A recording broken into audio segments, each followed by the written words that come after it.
Alright everyone, welcome back and let's do a quick tutorial aimed at more beginner players. I'm going to make a couple of these and I'm going to talk about pressure, your options on defense and on offense and just understanding how to deal with stuff, so let's get started. So this is absolutely targeted for beginners, you're probably not going to need this if you've played fighting games for a decent amount of time.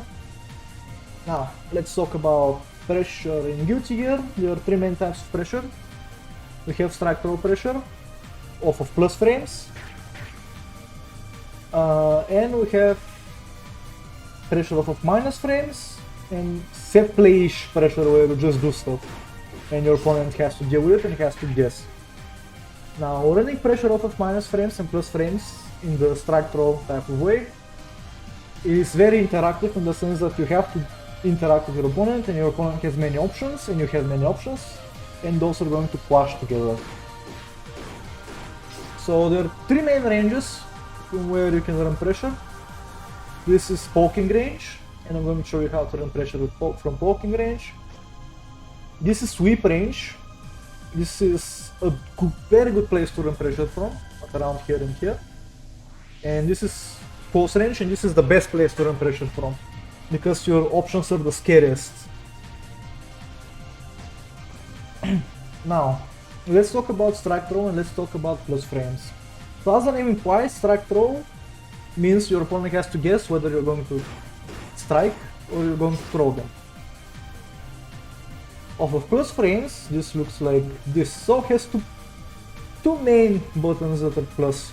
His close slash is +3 and his 2S is far S is +2. So what are your options? So to start understanding this, let's throw the damage down. I'm going to run up. This is my strike. And I also have the option to throw. And this is true for any knockdown you get. Now the reward on strike is very high. And the reward on throw is not so high. Let me show you that. I want to set the dummy to do a few things. The first one is to mash. Let's have them mash standing P. The second thing they're going to do is they're going to backdash. Actually no, that will be the third one. For this one, let's say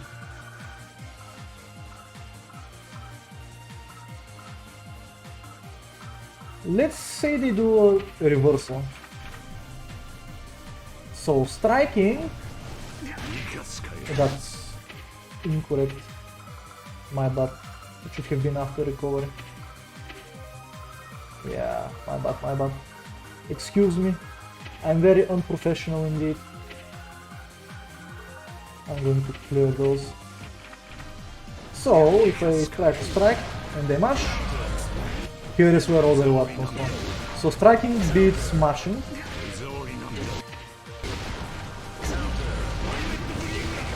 For decent reward.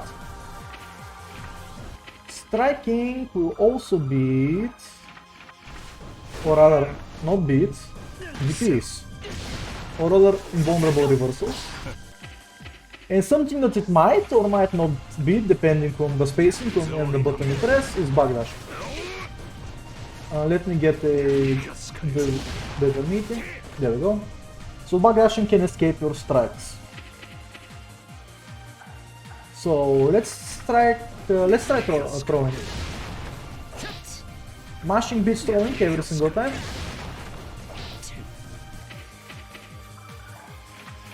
However, throwing, if timed well, beats DPs. Only in this game though. Fuck. There we go. But you have to time it well. And it loses to backdashes quite brutally. You get a counter hit punish here. So the question here is if throwing loses to more options than strike, including jump, including supers, including reversals, stuff like that, then and its reward is lower because this is the damage of a successful throw, right? And this is the damage if you actually land a strike. why would you ever go for throw? And the reason is simple. Because if I go for the high reward option, my opponent can just walk. Let's set this to neutral. My opponent can just walk, right? And no matter how much I strike at them, they will just keep walking and walking and walking, and I won't get anywhere. But if I throw them, then they're going to have to stop walking at some point, because if I just throw them over and over, oops, like that, and this time stuff as well, they're going to run out of HP eventually, right? So the reason why we go for throw, even though it's riskier and the reward on it isn't good, is to make our opponent try to avoid a throw. And when they try to avoid a throw, they're going to mash, they're going to try to throw back, they're going to try to jump, and then... Oh, let me get a better combo. And then they're going to get counter hit and bot, excuse me. God damn it. It's like I've never played Soul before, bro. There we go.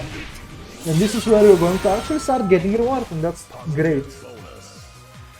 So this is the essential of strike throw. Your opponent is forced to act because you're plus and you can act before them, and they're forced to guess whether they're going to throw them, which is risky, or strike them, which is very rewarding and safe. And you're going to have to do something about it. In essence, what you're looking for is staggering, and striking, and frame trapping them. And the moment they're afraid of your strikes, you're going to start to throw them. And if you throw them enough, they're going to want to stop your throwing, and then you're going to be able to counter hit them. Now, how do you make a person afraid of your strikes? You do that by frame trapping. This is done by leaving a small gap in your strings. So for example, this is a frame trap. I delay my fire slightly. What happens is, because I'm delaying slightly, if I set the dummy to mash here, if I just press the button fast, the dummy is trying to mash here, but it's just not allowed. It cannot mash in time. There's no way, there's no gap.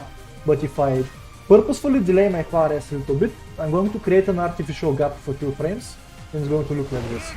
Oops, come on. There we go. Now the dummy has time to mash, and because he's trying to mash, he's going to get hit. So if you make your opponent afraid to press with these frame traps, because as you might assume they are very rewarding, your opponent is going to want to walk. And when they want to walk, then suddenly you can run in and throw them, just like that. And when you run in and throw them, they're going to want to stop you from doing that, and then they're going to return to an option that gets beaten by, you guessed it, striking again.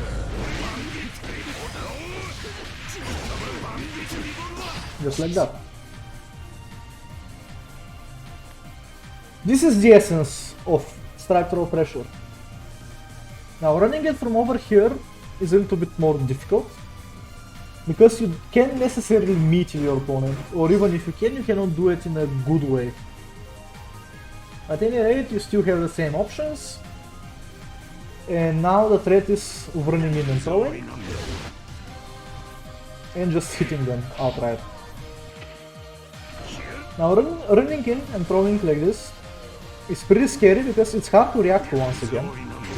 Another reason why it's good is because if you can spot how your opponent reacts to it. So let's say if my opponent likes to mash to stop me from throwing, then by just sitting here I can see them mashing, I can press a button and I can beat them.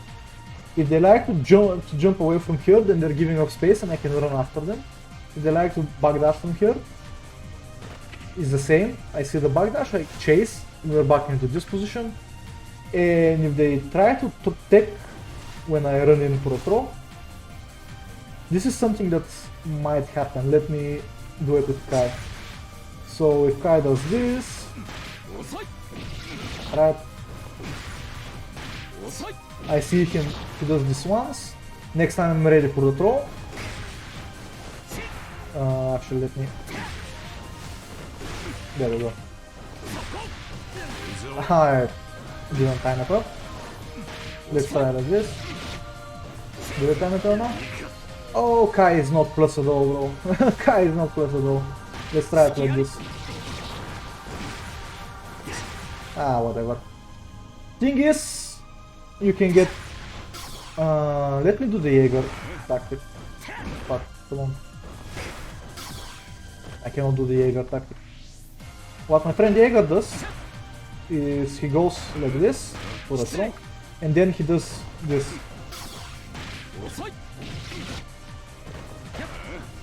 Do you see that? This is called a shimmy technically. So he's baiting my response of trying to throw back. And this sort of thing will keep you safe from backlashes and to keep you safe from jumps. Now, doing pressure with these buttons is even crazier. This works because I'm plus and my opponent has to guess. This works because it's literally impossible for them to react. It's too fast. Right, this is instantaneous. It's really hard to react to something like this. So this is why this forces them to act. And just like before, you have the options to frame trap. In most Catalyst cases, that would be with a 6P or a 2G, which I don't have apparently, but I have success. Success is so let's do it off of 2K. God damn it. I cannot time it. But with success it happens. So you can still frame trap here.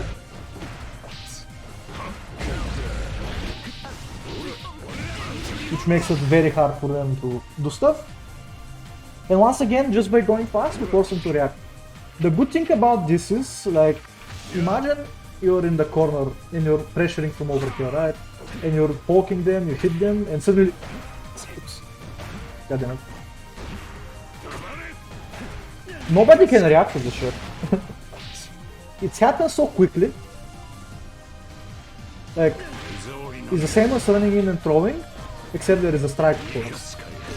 So if you think about it, this creates the same dynamic. The moment I run in, they have to guess if I'm going to strike or if I'm going to throw them immediately. And after the strike, the situation, once again, allows me to do the same mix-up. Now, the different type of pressure, the one that I'm over here and I'm poking, this one is fucking hilarious. If I clean up the recording settings real quick. So the reason why this is super good. Now over here, notice that I'm not in range. If I do this, this is very slow, easy to react to. I have a hard time getting to the range where I can threaten with strike throw properly. But from this position, I can use my good pokes, right, to keep my opponent busy basically, like this. And a Sky over here in this situation, like, none of my buttons actually reach. Like, Kai is pretty good at doing this, so it's not a perfect example, but for most characters that don't have much reach, like, this is as far as they're going to be able to go, and they can't really strike back at you. They can try to close the gap, but then they're putting themselves into a range where the pressure is dangerous. So one of their only options left is to try to escape by there with an air dash, with a super jump maybe, going down with a strike or whatever. The thing is, from over here, you can just react to anything they do, so I can just kind of press, he tries to get away with the jump, I air throw him, right, I'm chilling, I press, I press, oops, that's not what I meant to do, it's okay,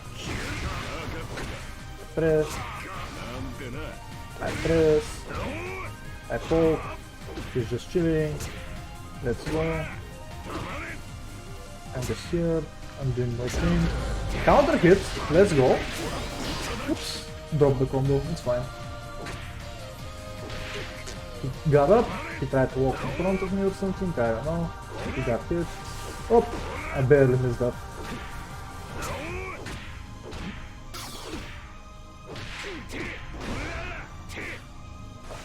Nope, you're not going anywhere. Let's go. One more time.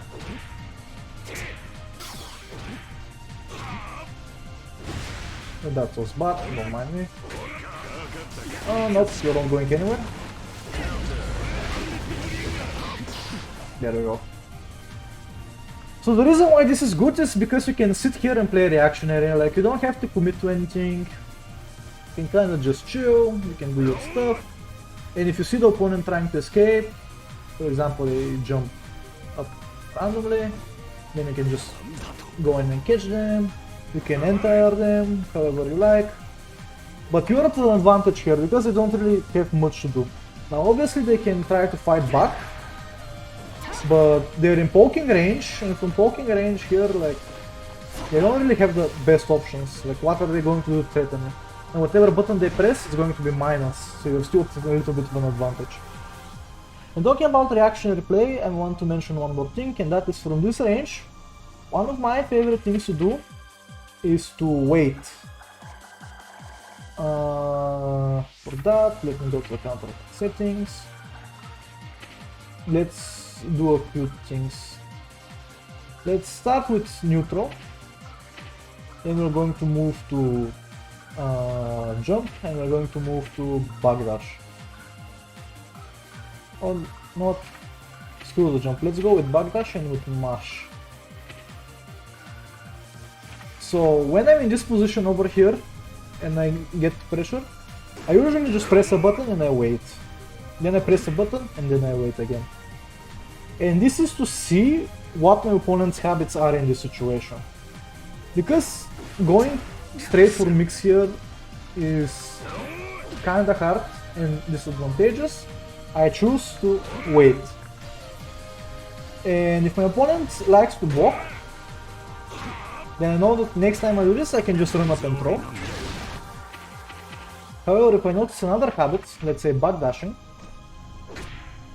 next time I'm going to know to chase that backdash, which is going to look like this.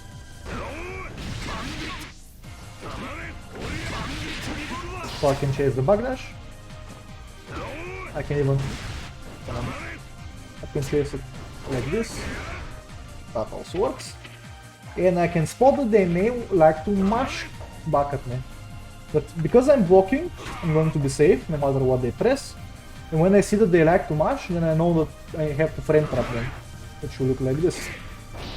Oops, I messed it up.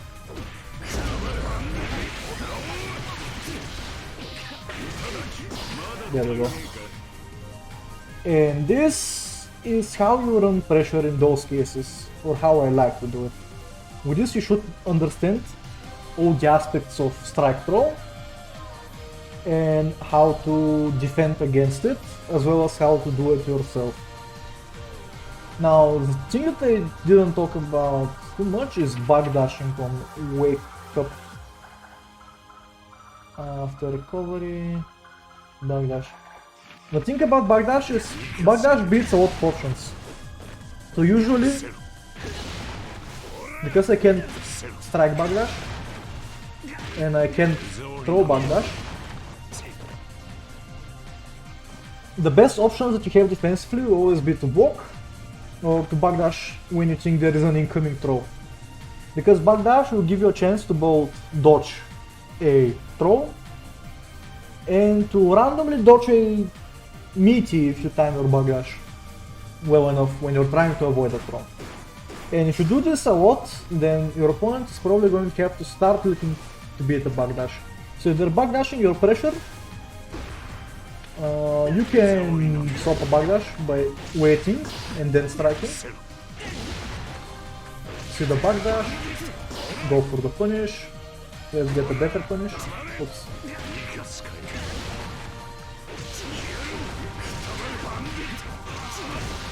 There we go, just like that. That's one way to do it. Or you can just go for options that are specifically designed to beat bug dashes. In Soul's case, I have a delayed partner that will always catch a bug dash no matter what. I also have the option of gunplay. This works pretty nice as well.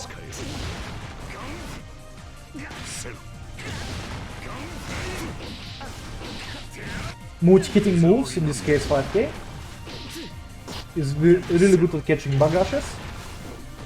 Though the pressure on block is kind of worse. God damn it. Actually, Soul's 5k is not active enough. Let's do 2S. 2S is more active. There we go, active moves.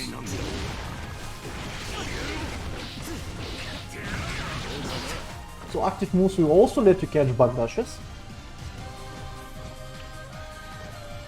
So that's how you deal with a bug dash.